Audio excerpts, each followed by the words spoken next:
You are listening to Jenny Clark on Awakened Souls.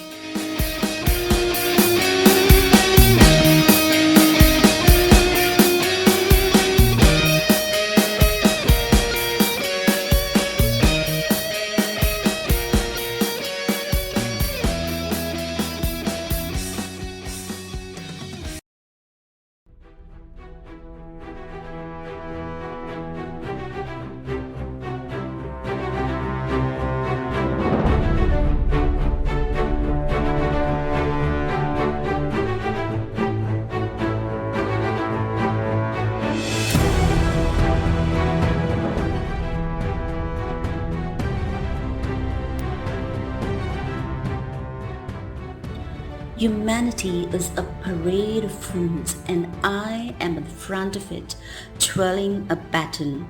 Dean Koontz. They say fools rush in where angels fear to tread. Now we may draw a lot of flack from people that don't want to hear the truth. But as they say in the spirituality circles, someone needs to lift the veil.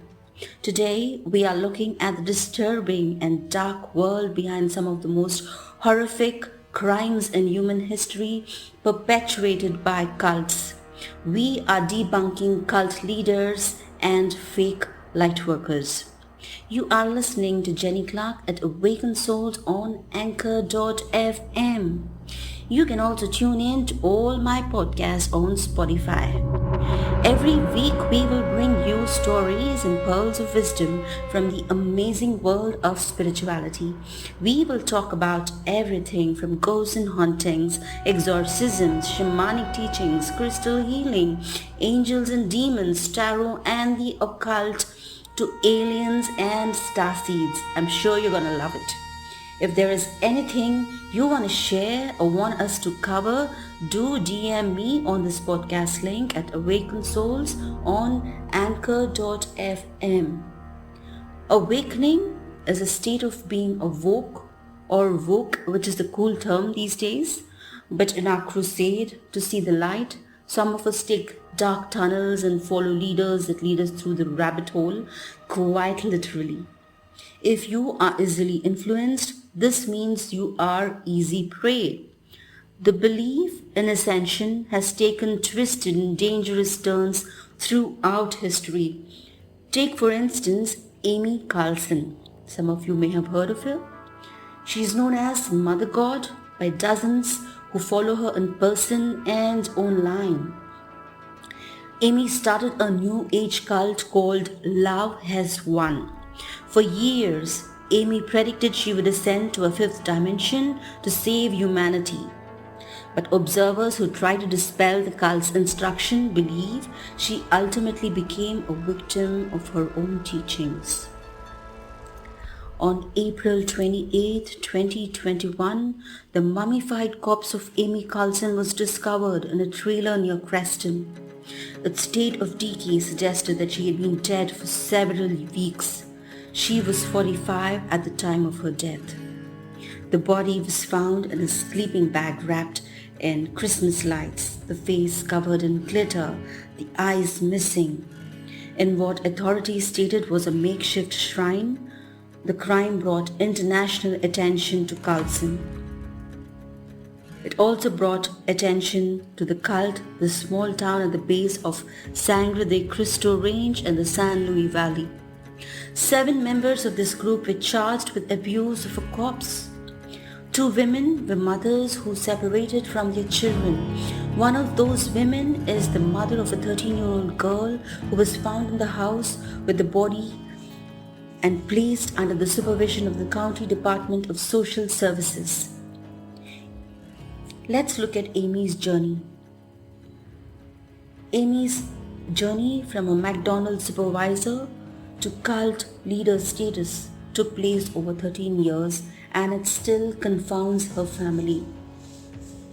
Linda Carlson's mother sent a DNA sample to the county coroner's office to help identify her daughter's remains. From this you can gather the body was so decomposed there were no fingerprints and there were no dental records to rely on. Over the years, Linda followed her daughter as she bounced around the country, building her persona as Mother God and accumulating loyal followers. Amy's parents divorced when she was a child. Amy first lived with her father but then joined her mother and stepfather a few years later. The family lived a middle-class life in Texas, where Amy made good grades and sang in the school choir. Sounds very sweet and girl next door, isn't it? The only problem Linda saw was that her daughter always made poor choices when it came to men. Now most of us women can relate to that, isn't it? And one of those poor choices showed up in 2012. Now get this. Amy has 3 children. She met this man online and left her family in Texas for him. It was an abrupt departure. Her mother says Amy was only 32. She left Thanksgiving dinner and never came back. The funny thing is that man referred to himself as Father God and told Amy she was Mother God. Soon Amy started talking about spaceships and ascension while she was with this man, and that man introduced Amy to the Creston area. Creston has long been known as a spiritual place that attracts seekers and those who are trying to find healing for their bodies and souls. Amy parted ways with this man after a couple of years, and a succession of other men became father gods to Amy's mother god. Linda says she followed her daughter's YouTube videos and watched as the beliefs became more bizarre and Amy became more entrenched as a cult leader. Early on, Amy and her followers identified as the Galactic Federation of Light. Eerie, because many of us identify to that. But listen, we have all been disillusioned at some time. I know I was when Doreen Virtue made her millions on tarot and New Age philosophy and then suddenly turns around and becomes a Bible-thumping Christian. But I suppose to each his own. Some of my friends have met certain individuals who call themselves archangels and ascended masters, but they were online predators. How do we know that? A friend came across a person on social media that called himself the reincarnation of Jesus. Preposterous, right? He lives in Australia and approaches gullible women, claiming to help them heal while exploiting them sexually and emotionally. Another friend, who I shall call Alethea, for our own purposes and to keep her identity a secret, Alethea now joined this group that claimed its leader was Archangel Michael. Now this person is a completely different light worker. His real name is still unclear because his identity seems to be murky. Now this man's bizarre story was that an accident he had, like many shamans say, they have this epiphany when they have an accident or when they have something life-changing that happens. We all do when we are light workers. We have this revelation all of a sudden. Well, this man says his revelation after his accident came as an epiphany that he was really Archangel Michael. Well, that was a laugh. But then there were many women who fell prey, and he preyed on women who were married or young or attached or not. They were all came to him, and he would seduce these women by saying they were his twin flame, and he would call them Arche of Faith. May I remind my listeners, no scripture exists within the Bible or anywhere in history that says Archangel Michael ever had a consort or partner. Alethea was a married woman, and she succumbed to these stories and fell in love with this man. You can have your epiphanies, I'm not saying you shouldn't, but then if you are going to use those epiphanies and scam people, then that's a different thing altogether. Alethea was the woman who really actually believed him, and this man ran sex orgies in his group and online chats, and women became more or less his groupies. He even compared his lifestyle to a rock star. Alethea was one of his assistants that became so obsessed with him that she had to be treated for a mental disorder. There was talk of suicide attempts and trauma. I haven't heard of her since, nor have my other friends.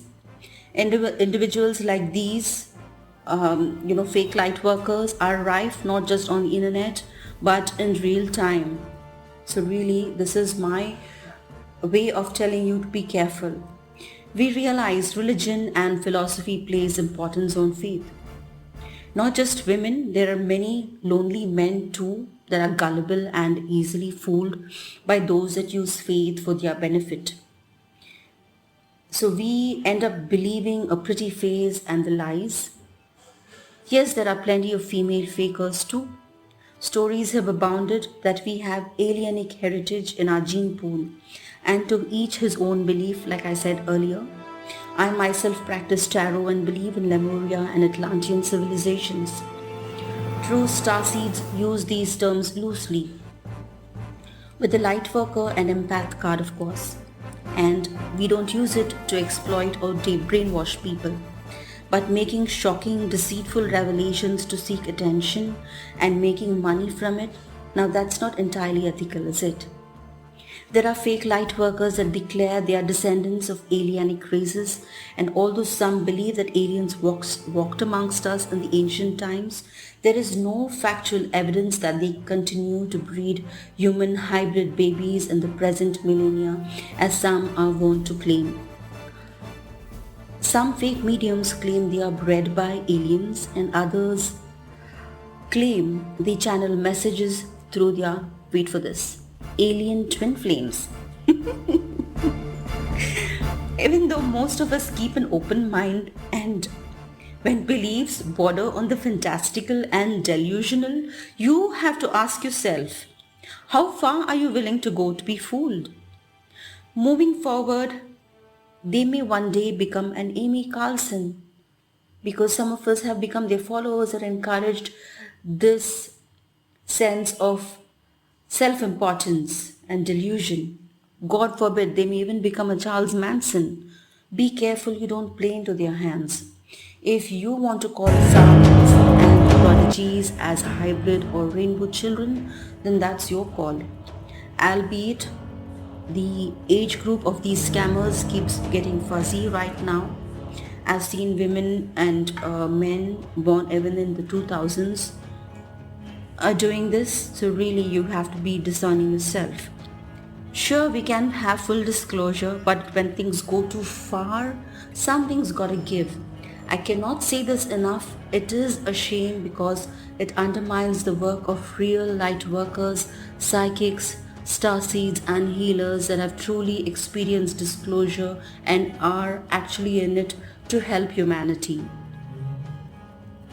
Almost every cult leader in history suffered delusions of grandeur. From being a reincarnation of Jesus, Mary or some other deity, the claims were many.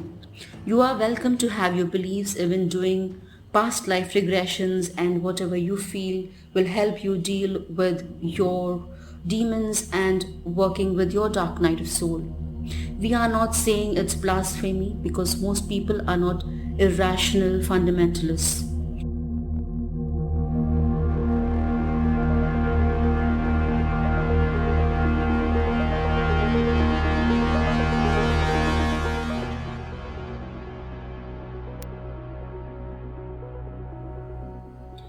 Humanity is a parade of fools, and I am at the front of it, twirling a baton.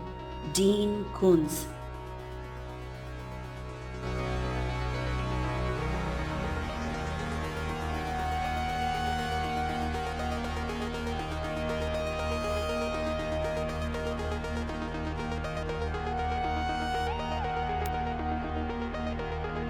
Fake light workers right here give love a bad name. Philosophy and some teachings of cult leaders can be enlightening. However, we must use discretion and filter the essential from the brainwashing. Cult leaders, charismatic personalities, fringe beliefs, and lust for power have inspired hundreds to follow these unconventional philosophies with often tragic results. Charles Manson, Jim Jones, Bhagwan Sri Rajneesh, many others have gained international notoriety for exposing the dark side of humanity. Charles Manson was an American cult leader whose followers carried over several notorious murders in the late 1960s, resulting in his life imprisonment. He died in 2017 after spending more than 4 decades in prison. On March 28, 1995, members of Om Shinrikyo, or Supreme Truth as it is known, founded by Asahara in the 1980s Japan, released the poisonous nerve gas sarin on 5 crowded subway trains during morning rush hour in Tokyo, killing 13 people and sickening thousands more. Jim Jones was best known as the cult leader of the People's Temple, who led more than 900 followers in mass suicide via cyanide-laced punch known as the Jonestown Massacre. The Jonestown Massacre occurred on November 18, 1978 and shall go down in history as one of the most horrific crimes. Indian cult leader Bhagwan Sri Rajneesh created the special practice of dynamic meditation, which even I follow and love. So as I said, we have to be discerning and differentiate between the teachings and the leader itself. He started the Rancho Rajneesh commune in Oregon in the 1980s. However, conflicts with the local community resulted in Rajneesh and members of his group turning to crime to achieve their ends. And in 1985, Rajneesh was arrested for immigration fraud. After pleading guilty, he was deported to India. He died on January 19, 1990 in Pune, and thereafter his teachings are still beautiful and followed even today. As with everything, discernment and a moral compass, most importantly, is key. Like all good dads tell their children, follow what I say, not what I do. Self-proclaimed prophet Marshall Applewhite was the leader of the Heaven's Gate religious cult group in Texas. He was a self-proclaimed prophet, drawing rhetoric from science fiction and scripture. He led his group to commit mass suicide in 1997 in hopes for being lifted into a spaceship, or so he thought, which never happened, of course. His close partner, Bonnie Lou Nettles, I know it's not laughable, I'm sorry. Bonnie Lou Nettles, his close partner, decided they were the two mentioned in the book of Revelation meant for an important mission. Now many people believe in the 144K light workers revealed in the Revelations, which I do too. But then you can take the scriptures and go only this far. The American Psychology Association says cult leaders are usually psychopaths with a desire for power and often take ideas from politics, religion, and psychology to fulfill their purpose. Through mind control, they are able to filter their thoughts and behaviors into fanatical faith and belief among their followers. The question we must ask ourselves is, how far are we willing to be taken for a ride and open not just our hearts, but our wallets, those who are basically demonizing true ascension?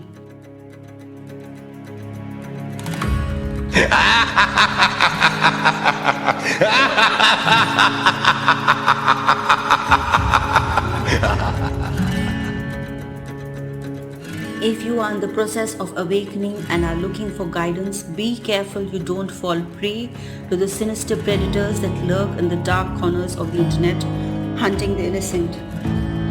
I repeat what I said earlier.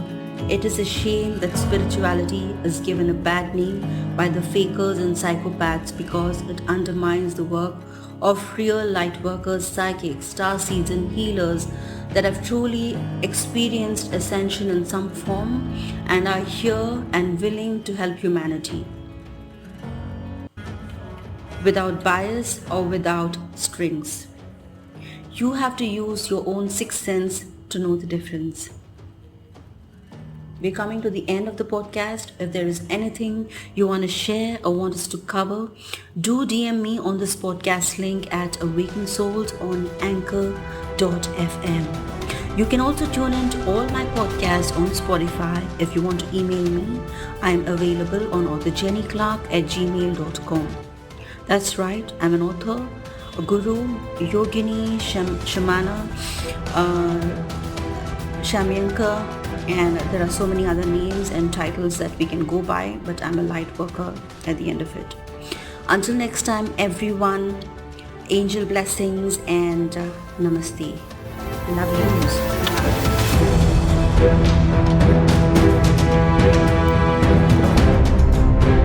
Fake light workers right here.